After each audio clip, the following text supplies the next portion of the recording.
herzlich willkommen zu einem weiteren Update-Video hier aus der Brickworld. Langsam beginnt der Endspurt, bald können wir wahrscheinlich umziehen. Ich weiß nicht, ob es klappt, wie ich geplant hatte, bis zum 19.03.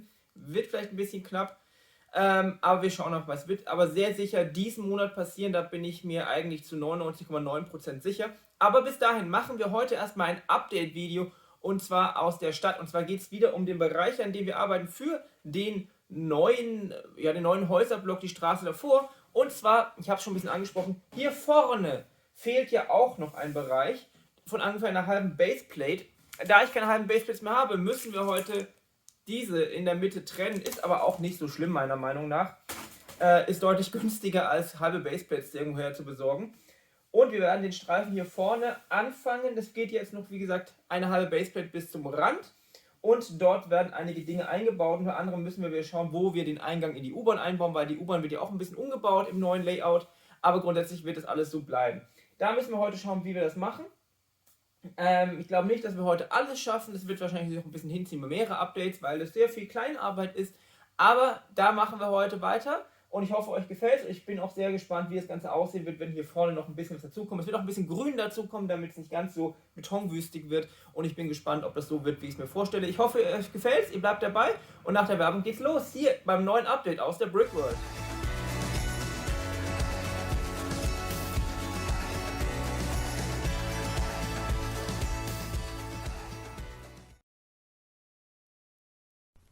Und damit starten wir auch heute wieder in Speedbuild und wie ihr seht, das neue Modul hat eine Breite von 3 32er Platten, aber nur eine Tiefe von 16. Habe ich ja, glaube ich, schon angesprochen im Vorspann.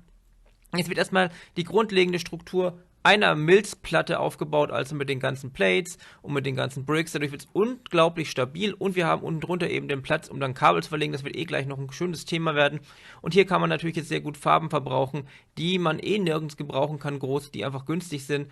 Und ja, das ergibt sich dann einfach so, was man halt günstig bekommt. Jetzt noch hier ein paar Pins rein, dann nutze ich inzwischen aber nicht mehr die normalen Pins, die auf beiden Seiten rund sind, sondern ich nehme diese Technik-Pins, die auf einer Seite rund sind, auf der anderen Seite dieses Kreuz haben, denn dadurch rutscht es einfach nur rein, muss nicht festgedrückt werden, bleibt aber in seiner Position drin. Ansonsten seht ihr, dass ich jetzt gerade nochmal an einem anderen Modul nochmal die die Tiles abgenommen habe und die Lampen versetzt habe, einfach um ein durchgehendes Muster zu bekommen, das dann bis vorne an die Tischkante geht. Und jetzt wird es interessant, denn ihr seht gerade, ich schneide die Platte da vorne, denn dort wird dann der neue Eingang für die U-Bahn sein. Das habe ich jetzt einfach vom alten Modul übernommen. Das Ganze wird sich halt alles nochmal ein bisschen verschieben, wenn das dann umzieht, denn ich habe ja noch ein paar Pläne für den Untergrund, da muss ich einiges anpassen. Ich werde sehr, sehr viel übernehmen, so wie es ist, vielleicht nur ein bisschen verschieben. Aber zum Beispiel der U-Bahn-Eingang kommt weiter nach rechts. Der Aufzug, der vorne links momentan im Design steht, im Layout, der wird woanders hinwandern. Den werde ich auch dann nochmal ein bisschen überarbeiten. Aber den möchte ich diesen Klotz jetzt nicht mehr vorne stehen haben. Das werde ich alles ein bisschen ändern. Wahrscheinlich geht es eher Richtung Bahnhof, wo dann auch der Aufzug hinkommt.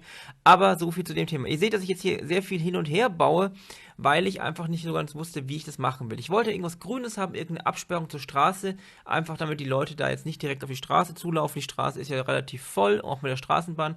Und die Idee ist, dass ich dann so ein kleines Beet reingebaut habe mit so abgerundeten Steinen. Das seht ihr später besser, wenn ihr das nochmal von der Seite seht. Und habe ich das Ganze einfach mit diesen Leaf-Elementen zugepflastert. Blumen habe ich jetzt erstmal weggelassen, weil ich da jetzt nicht noch mehr Farbe reinbringen wollte. Ich wollte einfach ein bisschen Grün reinbringen, um eben das Ganze ein bisschen aufzulockern, das ganze Betonige sozusagen.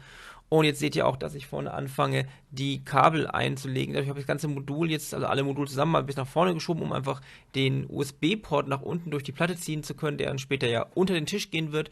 Und jetzt seht ihr, wie ich mit diesen Standardlaternen, die habe ich auch von meinem Beleuchtungspartner Illuminate Your Bricks, versuche da noch ein bisschen Licht reinzubringen und die endlich auch mal irgendwie zu verbauen. Fand ich eigentlich ganz praktisch, lasse ich auch am Ende, werdet ihr dann später sehen.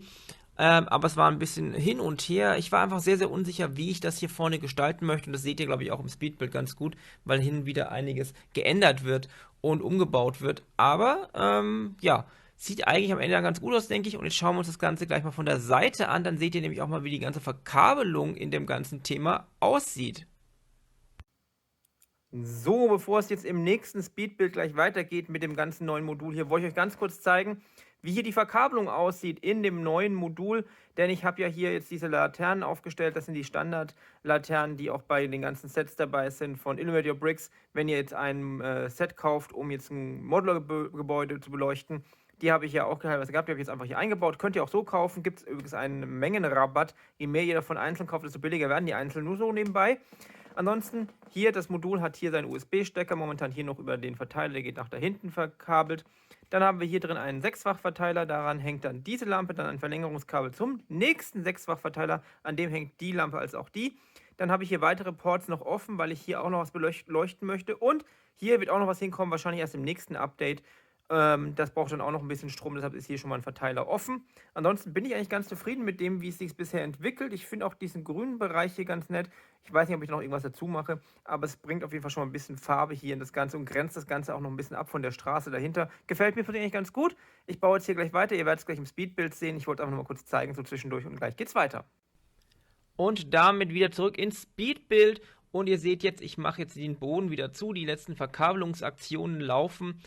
Ich sehe auch immer, wie das Licht ausgeht. Das liegt daran, dass ich einfach mal schaue, wie die Lichtstimmung ist, wenn kein anderes Licht im Raum an ist.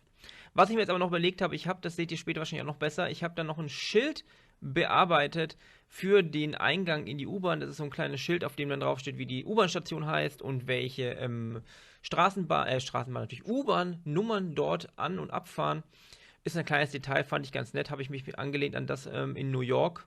Habe ich mal ein bisschen umgeschaut, was mir gefällt. Ansonsten habe ich noch eine kleine Lampe jetzt gerade eingebaut auf das Geländer vom U-Bahn-Eingang. Ich hatte ursprünglich die Idee, so ein U-Bahn-Schild dahinzustellen, aber das passte einfach optisch überhaupt nicht. Ansonsten habe ich jetzt vorne noch so ein bisschen Schutz hingemacht. Also ich habe diesen Warnstreifen vor den Eingang gebaut, dann noch so ein bisschen so einen Schutz für eingeschränkte Personen, damit die eben da nicht einfach die Treppe runterfallen.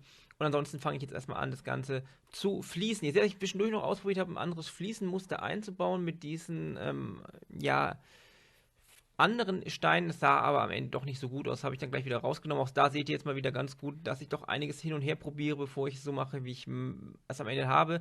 Ich habe ja doch wieder entschieden, das dann wieder das Standardmuster zu übernehmen. Ich habe dann noch die Bänke und so ein paar andere Elemente aus dem bisherigen Design übernommen, von bisherigen Modulen. Und ansonsten habe ich jetzt auch zwischen diesen beiden Laternen nochmal so ein kleines Beet, ähnlich wie das auf der linken Seite, eingebaut, einfach um das noch ein bisschen einzurahmen, nochmal ein bisschen Grün mit reinzubringen. Und es gefällt mir einfach, weil man eben ein bisschen mit mehr Grün reinbringt. Ansonsten bereite ich jetzt alles vor, auch mit so Noppen, dass eben dann jetzt auch noch Minifiguren einziehen können, um da jetzt ein bisschen Leben reinzubringen. Ich werde jetzt nicht alles heute fließen, sondern nur den Detail, den ihr jetzt ungefähr seht. Und dann geht es gleich daran, dass die Minifiguren hingestellt werden. Da habe ich einfach eine bunte Auswahl von all dem genommen, was ich so gefunden habe.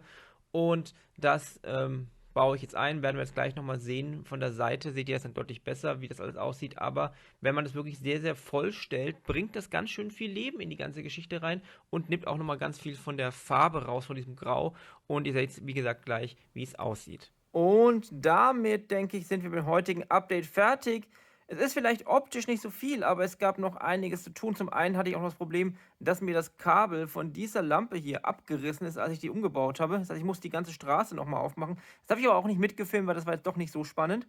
Aber jetzt, wo die ganzen Figuren hier noch dabei sind, ist hier einiges an Leben dazugekommen und auch das ganze Betonige sozusagen fällt viel weniger auf, wenn hier Leben drin ist. Also ich habe jetzt hier einige Figuren eingebaut und ich bin sehr zufrieden damit und ich denke, das sieht doch ganz nett aus und vor allem, das ist ja dann sozusagen die Tischkante später mal. Hier geht es dann die U-Bahn runter. Das wird sich alles ein bisschen verschieben, weil wir dann auch noch von der Bank hier unten noch einen Blick nach innen haben werden, in den Tresorraum, der unter der Straße liegen wird. Da können wir dann auch noch einiges zu tun haben. Aber ich glaube, das ist jetzt eigentlich eine ganz gute Lösung. Jetzt habe ich auch endlich mal diese Straßenlaternen hier benutzt. Und ich bin eigentlich wirklich sehr, sehr zufrieden mit dem, wie es hier geworden ist. Wie gesagt, im wahrscheinlich nächsten Update machen wir den Bereich hier noch fertig. Da kommt noch was hin. Und ja, dann haben wir hier vorne mal ein ganzes Stück fertig. Ich bin sehr zufrieden. Schreibt mir gerne in die Kommentare, was ihr davon haltet. Und ansonsten lasst gerne ein Abo da. Das hilft mir, wenn ihr es noch nicht getan habt. Gerne auch einen Daumen nach oben. Kommentare wie immer helfen mir auch sehr, sehr gerne. Und ansonsten bleibt nicht viel zu sagen, außer vielen Dank fürs Zuschauen. Vielen Dank für eure Treue. Bis zum nächsten Mal. Viel Spaß beim selber bauen und vielleicht auch selber beleuchten. Und natürlich bleibt gesund. Bis zum nächsten Mal hier in der Brickworld. Tschüss.